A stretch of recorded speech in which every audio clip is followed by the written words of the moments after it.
Nous sommes de retour dans le live de TV Finance. Merci beaucoup si vous nous rejoignez à l'instant.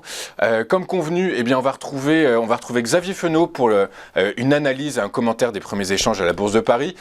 Bonjour Xavier. Bonjour. Bonjour, je vous remercie beaucoup d'être avec nous ce matin. Je rappelle que vous êtes avec nous tous les jeudis et que vous êtes donc associé chez Interactive Trading. Xavier, il est 9h04. Comme je vous l'ai dit, je suis ravi et très content que vous soyez avec nous. Xavier, les investisseurs semblent perdus face aux risques géopolitiques et l'incertitude qu'il en induit. Par contre, l'indice parisien pourrait profiter des bons résultats d'entreprises publiés pour le T1 2022. Est-ce suffisant, Xavier, pour sortir l'indice parisien de sa torpeur, de sa frousse observée depuis plusieurs séances, et ce, malgré des publications macroéconomiques qui pourraient renforcer les craintes sur la croissance mondiale et l'inflation? Oui, alors l'inflation, la croissance, bon ça on a l'information que ça risque d'être un petit peu compliqué, et vous l'avez dit à juste titre, il n'y a pas de visibilité, donc on fait avec ce qu'on a, et ce qu'on a cette semaine, ce sont surtout des publications de résultats.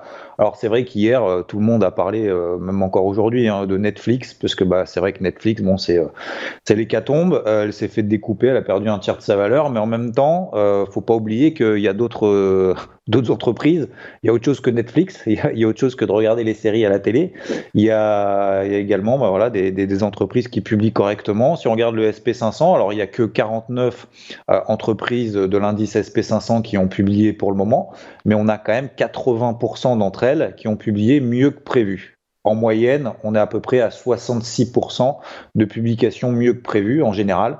Donc c'est quand même largement mieux que ce que font déjà mieux les entreprises du SP500 d'habitude. Donc effectivement, le marché apprécie. Il n'y a pas vraiment de nouveauté d'un point de vue macro. On a les infos, on sait qu'il y a de l'inflation, on sait qu'il y a des resserrements monétaires, on sait que la Fed va remonter à 2 reprises ses taux directeurs début mai. On sait que la Banque Centrale Européenne va pas resserrer les boulons et va pas fermer des vannes pour le moment trop vite, donc remonter également ses taux d'intérêt trop rapidement parce qu'on ne sait pas jusqu'où va aller cette guerre, notamment en Ukraine. Et également, cette inflation, est-ce qu'elle va être maîtrisée ou pas? Encore une fois, l'inflation, c'est pas forcément grave, tant que c'est maîtrisé, ça va, le marché il a l'info. C'est pour ça que finalement, depuis maintenant quasiment un mois, on va dire, finalement le marché il est quasiment au même point. Donc encore une fois, c'est toujours cet élastique, j'en parle systématiquement ici, mais c'est exactement ce qui est en train de se passer, ce qui est en train de se poursuivre. C'est qu'il y a 2 semaines, quand je suis intervenu, même il y a 3 semaines, c'était plutôt sur les 6750, 6008, l'élastique était tendu, les marchés avaient pris 15%, donc il n'y avait pas forcément de raison qu'on aille tout de suite sur les records historiques. On s'est replié de 4-5%, c'était l'objectif sur cette grosse zone clé des 6400 points sur le CAC. Finalement, cette zone des 6400 points, on en avait parlé il y a 2 semaines, finalement, elle a tenu. Donc, je pense qu'on va continuer dans ces oscillations-là.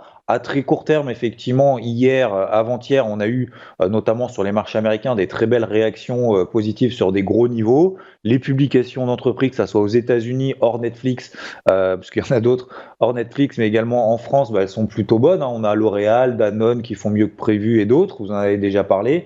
Le seul hic, là où c'est un petit peu plus délicat, c'est le Nasdaq, c'est les valeurs techno. Encore une fois, s'il y a une remontée des taux progressive, ce qui est en train de se passer aux États-Unis avec le taux à 10 ans aux États-Unis qui continue finalement à flamber, doucement quand même. On a le dollar américain qui est en train de se stabiliser. D'ailleurs, ce matin, on a l'euro contre le dollar qui est en train de repasser les 1,09. Donc oui, le Nasdaq, c'est pas forcément celui à privilégier. Les valeurs techno, c'est pas celle privilégiée. On a vu que le Dow Jones était beaucoup plus fort que le Nasdaq il y a 2 jours.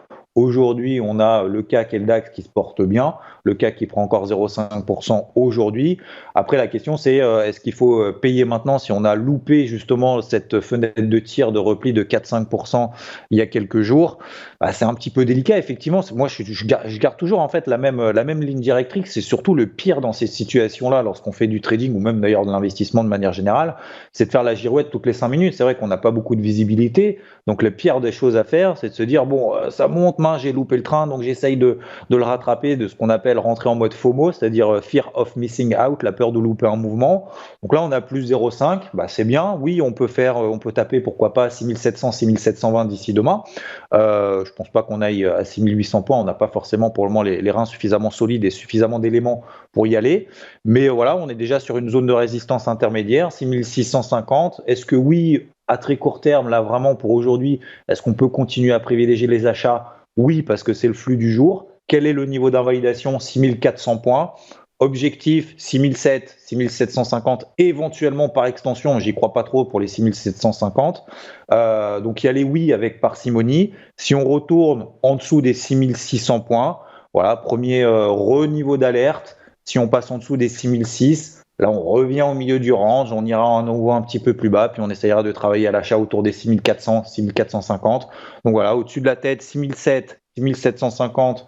C'est plus une opportunité d'acheter. À très court terme, oui, on peut essayer de grappiller quelques points pour aller jusqu'à 6007, 6720. Et en dessous, 6400, c'est toujours pour moi mon point d'achat. Donc voilà pour la situation. Effectivement, on n'a pas plus de visibilité, des publications d'entreprises qui se portent bien. D'un point de vue macro, ça change pas trop, même si c'est vrai que c'est pas beau. Mais voilà, les marchés ont l'information, hein, ce qui s'appelle aussi l'efficience des marchés. Donc ils ont l'info. Voilà, maintenant, voilà, je pense qu'on va continuer en fait évoluer dans ce range comme ça encore pendant un long moment. Ok, très clair. C'est le range qu'on avait affiché à l'écran. Hein. C'est donc limite basse, on est sur les 6450, limite haute 6750, voire 6800 si on est très optimiste. En fait, en réalité, si on a des catalyseurs suffisants pour aller les chercher. Ok, super. Merci beaucoup Xavier, encore une fois, pour vos analyses et vos précieux conseils. Je rappelle que vous êtes associé chez Interactive Trading et que vous intervenez sur notre antenne tous les jeudis. On marque une pause et on se retrouve juste après avec Antoine Fraisse-Soulier, Antoine Financial Market Analyst chez eToro, et qui nous présentera ses Market Movers. À tout de suite sur TV Finance.